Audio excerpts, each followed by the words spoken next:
Howdy there, folks. It's high time we got into some detail about program design and cover this fancy word people refer to as periodization. I'm going to talk about what periodization is, a little bit about the philosophy, and then most of the video actually I'll spend time walking you through how I frame writing a program. In other words, how my recommendation for how to actually go about writing your first training program for someone.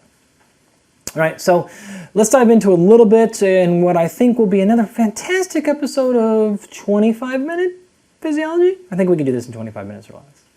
So it should be fun. All right, when we think about the word periodization, what we're really talking about is planned variation and coverb. Now, if you have no idea what that acronym stands for, you'll have to go back and check out one of my other videos called the 7 modifiable variables. Okay, but in other words, depending on how we alter volume or the exercises or the intensity or the order we do them in, we make variations in that stuff on purpose to to elicit a very explicit and specific adaptation. That's periodization in a nutshell, right? It's planned variation. Now, I'm underlying plan because, as my good close friend Chris Moore once said, variation does not mean randomization, and hence the difference between periodization and people that don't know what the frick they're doing. Okay, so just doing random different things is fine. Variation is important for overall adaptation, but that's not periodization. That's not an intelligent program design because it's not planned. So we don't want randomization. We do want variation, but we want variation with intent. So we don't want to just randomly change the exercises, the rep ranges, and things like that. We want to think through what's happening today, this week, this month, this year, and maybe even these 3 or 4 years, and then very strategically select how we're going to implement our coverb. If we do this thing right, we should both decrease our chances of overuse injury, so we can't do anything about acute trauma, soccer player getting kicked in the face or something, but we can help with overuse injuries. And also, the other thing we can do is peak at the right time. Right? No one likes being the strongest or fastest they've ever been 6 days before a competition or 2 days after. So that's the point of periodization, to try to figure out how we can manipulate our program so that we decrease our chances of injury, overuse injury, and we peak at the right time. The way to do that is to have planning. Planning. This is what a periodization cycle would typically look at. Now, these terms are important for any certification or exams you may take in my class. Wink, wink.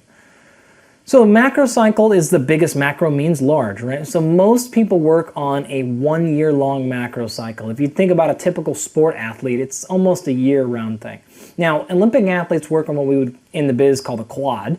That's because we're really trying to peak and maximize performance every 4 years. But for the rest of the video, just kind of think about a macro as 1 year. Within that macro are a bunch of mesos. Now, meso, like one of the assignments you'll do in my class, but a meso means middle. And so you might have 2 or 3 or 4 or 5 mesocycles in your macro cycle. There's no... Okay, sorry about that. My dogs, Gnocchi and Ghostface Killer, had to ward off an attack from aliens or something and got a little excited. But they should be calmed down now. Anyways, there's no set number of mesocycles you have to have in a macro cycle. Okay, so in this example, I'll show you 3 or 4, but you could have 2 mesos in your macro, or 6 or 8 or whatever else. Now within those mesos, I like to think about breaking those up into smaller blocks. So for example, if you have a mesocycle that's 4 months long, it's kind of easy to break that up into 2 or 4 smaller blocks. Okay, but you don't have to do that. If you've got a mesocycle that's 6 weeks, you don't need multiple blocks, probably. 1 block is sufficient. So in that case, you might skip that and go straight to microcycles. Micro meaning small. It's kind of the smallest unit of program design, and that's typically a week. Now, some advanced people will do like 9-day micros, but it's kind of complicated. So at this point, just think about it this way. Macro is a year. Within the macro, you've got 3 or 4 mesocycles that are 2, 3, 4 months each. Within those, you've got a couple of blocks, and within all of that, you've got weeks, right? So if you've got an 8-week-long mesocycle, you might have 2 blocks that are 4 microcycles each, something like that. I've laid out a calendar here at the bottom so you can get a good feel for this. Imagine you've got a winter sport athlete, and you're playing games in August all the way through, say, hopefully December. You go into the postseason in January and February, And that postseason would then be, say, a 2-month-long mesocycle, and we'll name that mesocycle postseason mesocycle, and we might have 1 or 2 blocks in that with our 8 microcycles. Okay, but like I said, the competition season was another mesocycle, and this meso is actually maybe 4 months long.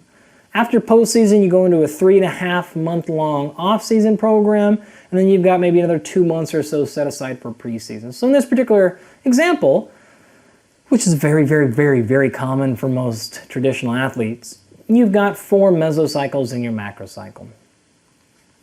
All right, now the way that you would break that up would be something like this. In your assignment for my class, when you do this, I'm going to need to see a schematic. In fact, if you're in the program design class specifically, you got to do this for the whole macro. If you're in the undergrad class, this is the same thing for your meso. But it would look something like this, okay? And again, I just made this up. This would be the 4 meso example and random different sizes and lengths of blocks. Just highlighting and showing you the schematic of what it would look like visually. In terms of the progression of the macro, you'll notice this is the exact opposite of exercise order within a day. So what I mean is the very traditional macrocycle progression is this. Okay, do your conditioning, those types of things earlier, and get an aerobic base built at the beginning of the year, transition that into some hypertrophy, move from there to strength, and convert all that strength into speed and power. All right, so there you go. Traditional periodization model, if you were to take a certification exam, would say, okay, there you go. And if you ask any athlete, or if you were an athlete, you probably think, yeah, that's kind of exactly what we did.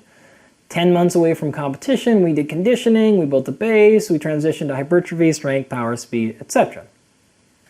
Now, here's the basic idea. You get into shape first. Why? So that you can handle the training volume that's going to be coming later. Once you do that, you add some muscle mass, maybe even overshoot. So say you want to play at 200 pounds, you might bulk up to 215 in the off season. Why? Because you know you're not going to do a lot of hypertrophy in season. You're going to lose some muscle mass possibly. So you maybe overshoot a little bit. You take that, all that added muscle in your Jack City, and you convert that to new mega amounts of strength, and with more force, we can hopefully move our mass better, and therefore be more powerful, and then eventually faster, which most sports are more reliant upon power and speed than they are strength or hypertrophy. Now, I don't particularly love this progression. I think there are better ways to think about it, but I'm not going to cover it in this video. I would encourage you to check out Brian McKenzie's book, Power, Speed, Endurance. John Cronin in New Zealand has a fantastic model as well. But as a very beginner intro philosophy, this is the basics of periodization and program design. Okay, so how you progressively overload or how you achieve that overload throughout the year, there's no magic here. So you could start off in December, the beginning of the year, and you're working hard for 2 or 3 weeks and you got to start progressively overloading. You could increase the volume by increasing the repetitions. You could do more sets. You could do more exercises. You could add frequency so you're doing more workouts in a week.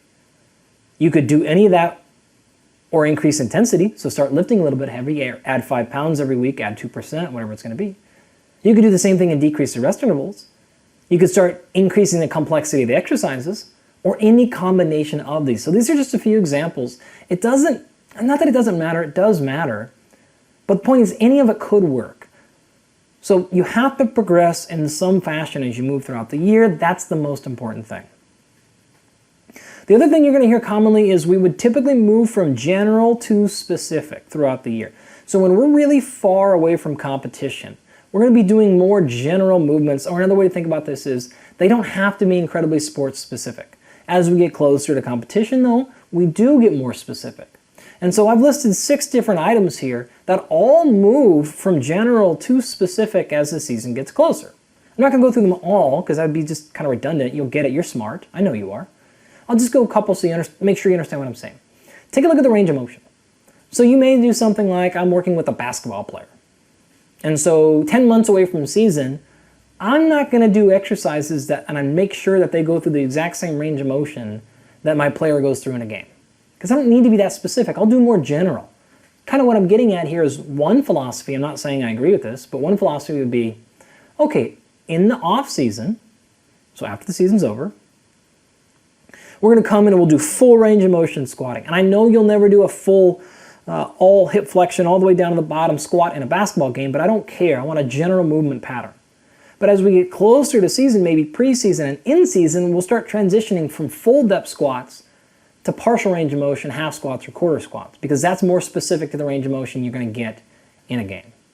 So that would be one example of moving your program from general to specific. You could do the same thing with energy systems. So I remember in college football, the first workouts we would do after the season was over, we would come back and we would play flag football, or we would play frisbee tag, and we would do things like that. We would do basketball pickup games. We would play things that were not the exact same energy systems that we used in a football game. That's because we were trying to be more broad, more general.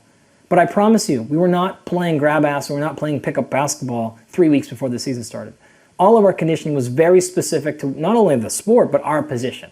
So we were staying within those energy domains, those work to rest ratios that we're going to be experiencing in games. General to specific. And you can do the same thing for speed of movement, muscle action, and probably a whole host of other things. I just wanted to give you some examples, okay? Very common though. I got to progressively overload somehow throughout the year, and I will typically move from more general to specific. Now, as the years progress as well in your own personal training experience, you'll hedge towards more from one to the other. What I mean is, if you have, say, a high school athlete or a middle school athlete, you're probably going to spend almost your entire year on general. As they get into high school, get into college, now become pro athletes at 22. Now we're probably doing a little bit less general training and more specific, but we don't want to do sport-specific training only for high school kids, especially middle school kids. That's preposterous. It's stupid. We need very general training, right? We're not trying to optimize sport performance when you're 16. You want to make sure that you can play still when you're 23 and that you're not broken when you're 27. All right? So the style in which you get that progression, either general to specific or that overload, how you do that, that's periodization. And a lot of people have different philosophies and styles of periodization, and all that means is they like to increase their volume differently, or they like to increase their intensity differently, or they progress from one type of exercise to another different than another one. So their philosophy. And that gets extremely complicated. We've got an entire class. Some of you might be in it right now, or some of you might want to take it next. But it is very, very complicated, but that's really all it is. Program design or periodization is just how do I progress over the course of the year so that I can allow you to train more and not be hurt. Now, for those of you that are new to periodization, I want to go through the basics of how the year would look. This is a very common question on personal training or strength coach certification, so make sure you understand the fundamentals or the foundation of periodization. So here I've used a 12-month macrocycle and I've put in 4 mesocycles. And you can see at the end of the year we will have a certain day that we want to peak our performance. When people ask you about how quote-unquote periodization works, what they're generally referring to is how do you manipulate volume and intensity over time? And the basic answer is this: volume comes down and intensity goes up. Now you don't need to memorize that because it would not make sense at all to do the other thing. Remember, intensity is like what percentage of my max am I lifting at? What percentage of my speed am I going at? You wouldn't want to go into competition after 6 months of going slower and slower and slower and more and more and more reps. That doesn't make any sense for most sports, right? Now I should back up to this model is just a concept. It does not work for every sport, not even close, but it does work for a lot of them. Okay, so volume goes down throughout the year. It's the highest in the off season. You're in the gym 4, 5, 6 times a week. As we get into preseason, it starts going down because you're playing your sport more. Again, when I'm referring to this stuff, we're talking about typically the weight room stuff, not the sport. As we get into competition, you're really you're doing less and less reps in the gym, but at the same time, you're going faster, you're going heavier, and you're really trying to drive peak performance. As you get to the end of the competition phase there, you have a really dramatic drop off in volume, and that allows some super compensation, and you should see a nice big spike in performance. So it would look something like this.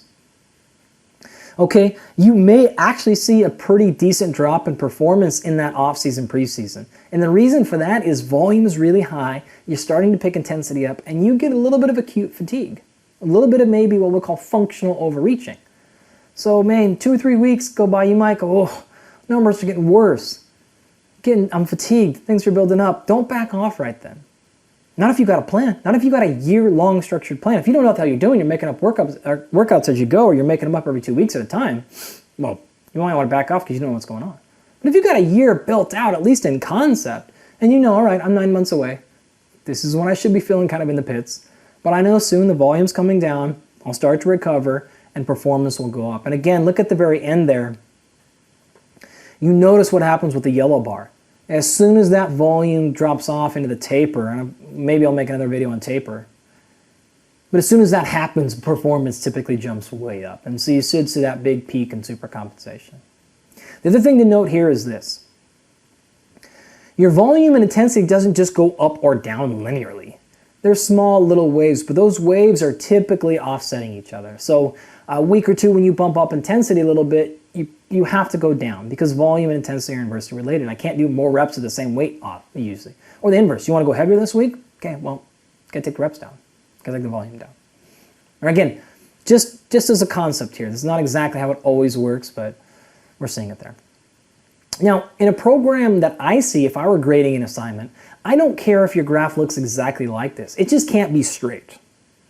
Probably straight up or straight down is okay. Some undulations are a little better, but it can't be straight forward. There has to be some sort of progressive overload, right? In order to do that, then you have to reduce volume. And so there has to be some sort of undulation or moving of that phase. So now that you understand a little bit of how it should work, let's go over some examples. Okay. Now there's two phrases that we use a lot in this. One of them called GPP, General Physical Performance, or simply we'll call it General Physical Preparation. It's super coaching jargon. People slang it all the time, GPP, right? That's that beginning of the year stuff, right? That's that basic physical conditioning, that's volume, that is non-specific exercises. So farmers carries, sled drags, general physical skills, jumping, throwing, squatting, hinging. As we get to the end of the season, we move more towards that SST or sports-specific stuff, right? So now we're talking about starting in our running position and technique and where we want the elbow to be when we're throwing. Those are really specific, okay? So we move from GPP early in the year to sports-specific later in the year. I want to make sure we threw those phrases out there. When you go to write your first cycle, whether you're doing a mesocycle or a macrocycle, this is what I recommend. And the joke I'm getting at here with the image is this. You're going to want to start off your program and go, okay, open up my computer. Okay, coffee. Okay, email's turned off. Word file open, save. Save document, mesocycle for Dr. Galpin's class, great. Okay, day 1, Monday. Squats. All right. And that's going to be terrible. You know where this is going, right? It's going to be the worst, longest experience of your life. Don't do your programs like that. Save. Back squats. Save. Front squats next. Save. Right? Like, more coffee. I want you to do the opposite. Don't start small and work big. Start big and work small. It's just like how we taught you to write essays in 8th grade or whatever the hell that was. Go over the biggest concepts first, and if you do that, the little things line themselves up, and then you just fill in the dots at the end, and it's really fast and it's really well organized. Let me walk you through that. It's going to take me a minute here, but let me walk you through exactly how I think you should do it. That will save you time and will end up and result in better programs. So here's a whole slide you need to go through in detail. This is the exact same thing. If you're only doing a mesocycle, you can start with point number 6. So I'm going to jump right there, because it's basically the same thing. But number 1, first you have to establish what I call a big goal. What are we training for? And I can't, especially in a mesocycle, I can't have 3 or 4 goals. 2 goals is pushing it. I would prefer 1. Right, now there may be other things you go, yeah, I would also like to get this, but what's the one thing you have to get in this 6, 8, 10, 12 weeks? What is it? Pick one thing and be very clear, and that needs to be tangible. SMART, whatever the hell that acronym stands for. Specific, measurable, attainable, realistic, and timely, or whatever. My point is a number. Don't give me a mesocycle goal that says, I want to get stronger. No, you want to get stronger in what lift and what number. I want to add 5 pounds to my bench press. Got it. Deal. Not, I want to get stronger.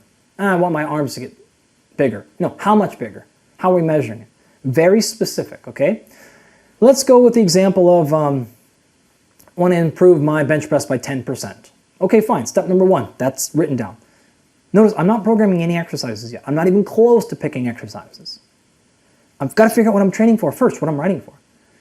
Second is then identifying my defenders. Now go back and watch the needs analysis video for that, but figure out what's stopping me from bench pressing that number originally. Is it strength? Is it mobility? Is it size? Is it hypertrophy? Is it conditioning? What is it?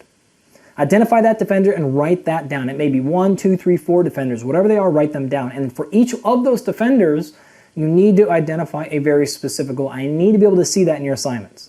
I gotta see that in your program, that you have clearly identified a goal, how many defenders, and what are your specific mini goals within each one of those things. So I want to improve my bench by 5%. My defenders are shoulder mobility and chest size and strength. And so I'm going to improve my pec strength by 5%, improve my internal rotation of my shoulder by an inch, and I will add 2 inches, an inch to my chest. Whatever the hell the numbers are, I don't really care, just something tangible. From there, then determine how long and what order your blocks need to be in. Right? So, okay, it's a little bit of flexibility, so I'm going to do a 2-week block on my shoulder internal rotation while I add some size, and then I'm going to do 6 weeks of strength because it's mainly a strength issue. Okay, great. Once you determine how important each one of these things are, then you know how long to make the block. And that's the basic equation. The more important it is, the longer you think it's going to take to achieve, give it a longer block. That's it. Okay? So you determine your block lengths. And then you go through each block and do the same thing. What's the goal of that block? What's the defender of that block? What's the mini goal? And then more. All right, just keep going to that. If once you do that, eventually you're going to get to a situation where you're like, okay, I need to write a 1-day program for foot speed. Easy, done.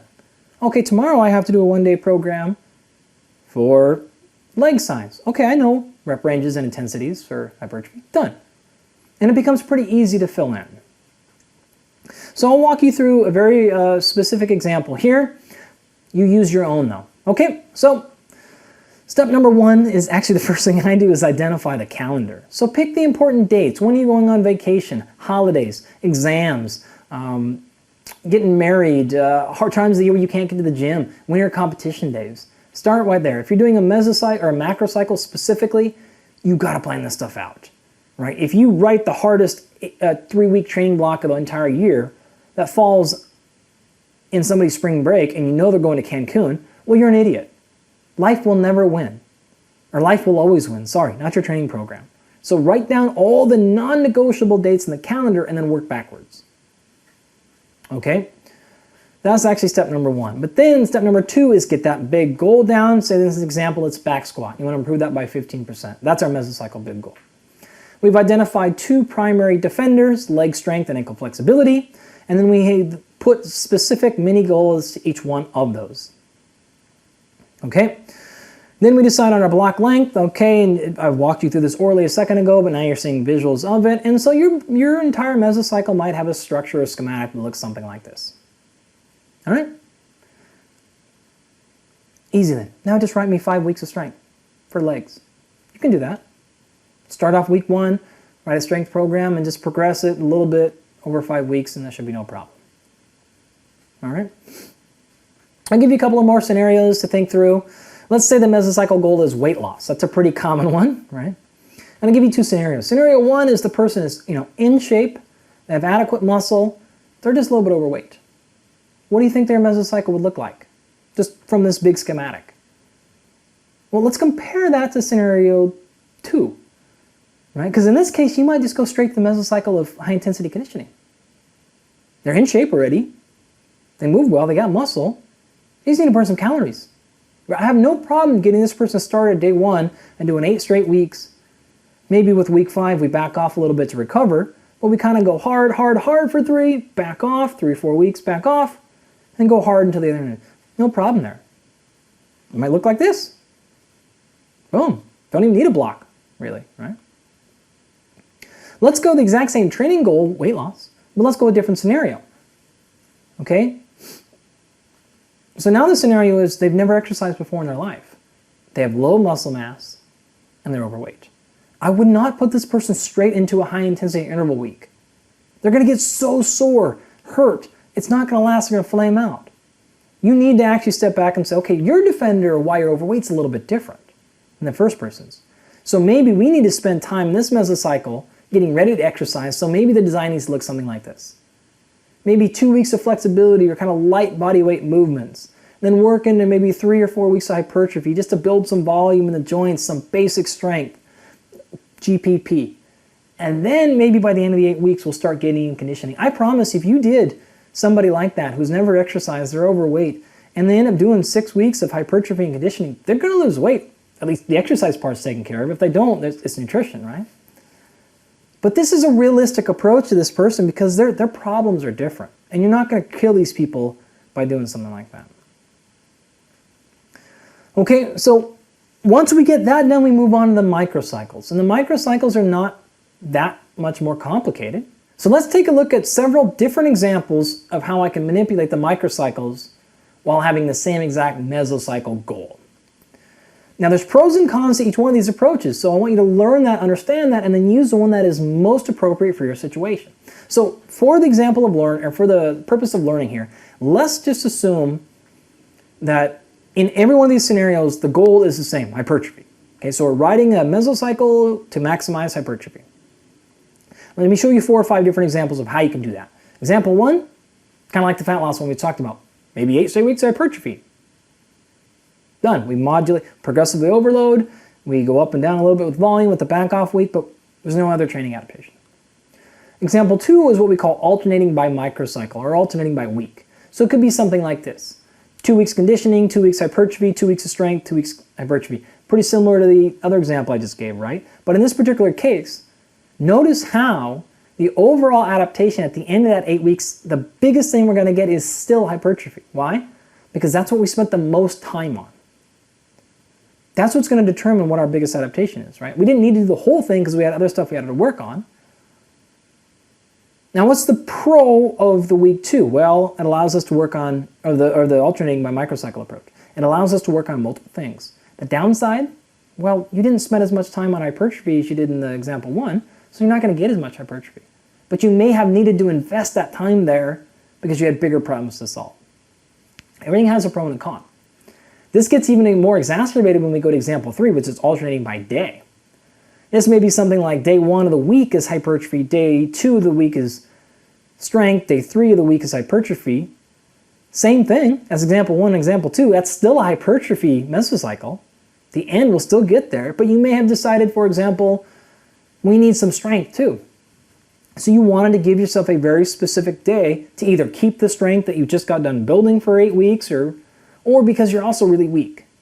And maybe the next phase, the next mesocycle is strength, so you want to start building a little bit of strength work in now so it's not a big of a shock when you get to it next time, for whatever reason. My point being, it's still a hypertrophy block. It will still get you some hypertrophy in this mesocycle. Or example 4, it's called alternating within day. So a lot of people call this vertical integration. The previous 2 examples are different variations of undulating periodization is what a lot of people call it, daily undulating or weekly undulating periodization. But the vertical integration approach here would be something like this. Every day you train, say you're training 3 days a week, like all the rest of the examples, doesn't matter. Well, you do a little bit of speed work, maybe 1 or 2 speed exercises. You do 1 or 2 strength exercises, but the most of your day, that every day you work out, is dedicated to hypertrophy. Now, the advantage of the alternating within day, this vertical integration approach, is you don't have to go your 8 weeks, like example 1, without doing any of the other movements. In other words, if you did, say, example 1 or example 2, but specific example 1, and you only did hypertrophy for 8 weeks, you would definitely get a lot of hypertrophy. But that means you would go 2 months without ever going fast. No strength work, no power work. Well, if you're an athlete, that may be tough to do. It may suck to spend 3 months getting fast and then to not do anything fast for 8 weeks. You're going to lose a lot of those gains. So an approach like example 4 allows you to do a little bit of everything just to keep those things sharp, keep them alive a little bit, but still emphasizing for the most part hypertrophy in this case. You can do the same thing if speed was your goal. So you do, 80% of your workout every day is speed, and then you finish with just a little bit of strength, a little bit of hypertrophy. Don't change exercise order here, but just change the emphasis. How much time am I spending is really determining the overall adaptation. And that's the theme for all of these examples. Whether it's within the day, every other day, within each week, or within the whole block, what determines the overall adaptation is what you spent the most time working on. All right? So that gives us the flexibility to come up with a couple of different block design approaches. Now, design 1 is your very classic stair, up, up, up, down, right? So what you're seeing here is the volume load, or the amount of work I do week 1 goes up, week 2, progressive overload 3, and then back off 4.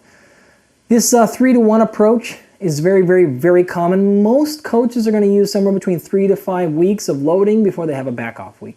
I don't think there's any magic to 3-to-1. I like 4-to-1, but you get the idea, right? Up, up, up, up, some back off. Now, what's interesting, I like the color coding here because look at week 1 of every block. All the greenish things. Notice how, if you looked at those, that's all linear, right? Week 1 of each block is always heavier than the week 1 of the previous one.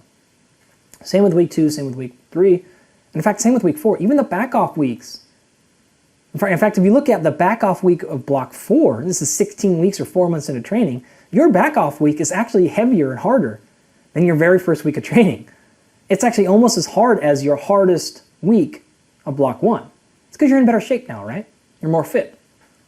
And so this allows you to continually progressively overload throughout the year, but not just trying to do more and more literally every week. That's not going to work. Maybe at the very beginning of your training, early in your training phase, but it won't last very long, right? So this is a way that you can develop your mesos and your blocks and progressively overload. An example of that would be something like this. Imagine we're training for 4 weeks for hypertrophy. You may decide, okay, I'm going to keep the volume, just for simplicity, for the first 3 weeks the same, and I'll go up 5% per week, but week 4, I'll back off a little bit on volume. It's not an off week. Notice, look at the volume load here. It's just a 20-30% reduction. And so instead of doing 30 reps per exercise, I now take it down to 16, and I lower the weight a little bit. I'm not going all the way back down to baseline. Way back up. Something like this is more than acceptable. Very effective program for a lot of people. Even high-level people, this would work fine. A different approach for strength may be something like this. Again, where you slightly improve. You probably can't go up 5% in your intensity for strength every week, so maybe more like 2% is more appropriate. And then a back-off week where we take the volume down just a little, the intensity a little. We're going to feel it, but we should be nice and refreshed for week 5, which we'll come back with, which is going to be heavy and hard. So an example of integrating all of these things would be something like this. You got a 12-week mesocycle. You got 3 blocks. Block 1, you're doing about 10 reps per set. We're going to go up, up, up. Week 4, we back off. That's clearly going to be a week when we're working on hypertrophy or conditioning. Right? The next block, we jump way down, but now the intensity goes way up because we're doing 5 reps per set. This is probably a strength block, something like that. We're still progressing though. So week 5, 6, 7. Back off week 8, and then week 10, or back off week 9, sorry. Week 10, we come in probably with the max strength or a speed or a power. We're doing 2 to 3 reps per set. Gonna go up, up, up, up, up, and recover. So it's still that 3-to-1 thing. We're also integrating now different blocks across time. All right? So your 8-week, 10-week mesocycle, 16-week mesocycles can follow these basic approaches and probably be pretty productive. What's my overall adaptation for that training program? A little bit of everything, right? A little bit of science, a little bit of strength, a little bit of power, which is probably a pretty good thing in most cases. So here's what I recommend, right? You've decided the goal of your year, your meso, your block, micro, etc. You've also decided your identifiers. You've set your meso mini goals, and now what do you do? Yeah, this is my personal recommendation for how you fill in the remaining slots. I personally would recommend picking your periodization or progression approach. So if you like daily undulating periodization, or you like the weekly undulating periodization, or you wanted the vertical integration, decide on that. Then choose your frequency. How many days do you have to work with? You're going to be in 3 days a week, 5 days, etc. Choose your exercises. Put them in the right order. Then program the intensity and the volume, and the rest intervals will basically fill themselves back. Now note, don't forget the rest intervals. People always leave that one off. Don't do that. That makes it pretty easy to put together. Now, all this being said, keep a couple of things in mind. What we're talking about is trying to optimize a program. Right? With people that are incredibly untrained, sometimes they just eliminate this and they kind of just work out, and you're like, wow, it worked for my friend. He didn't. Yeah, well, kind of everything works for someone who's pretty untrained, but that doesn't mean it's optimal. It's not providing them a base for the future, and it's not the best thing they could have possibly done. So don't disguise working for best thing, right? Which is a common mistake. All right, so hopefully you learned a little bit more about the foundation of program design. Once again, I am Dr. Andy Galpin. This has been 25-Minute Physiology. There's a ton more videos about program design, nutrition, physiology, neurology, everything else you can imagine on this YouTube page. If you enjoyed this, if you learned something, please help spread the good word. If not, enjoy, have a lovely day. Do something better with your program design. Get stronger, get faster. People will like you better. Girls will like you better. Boys will like you better. And you'll probably make more money. I don't know if any of that's true. I don't really care. But one love, one nation. Thanks for your time.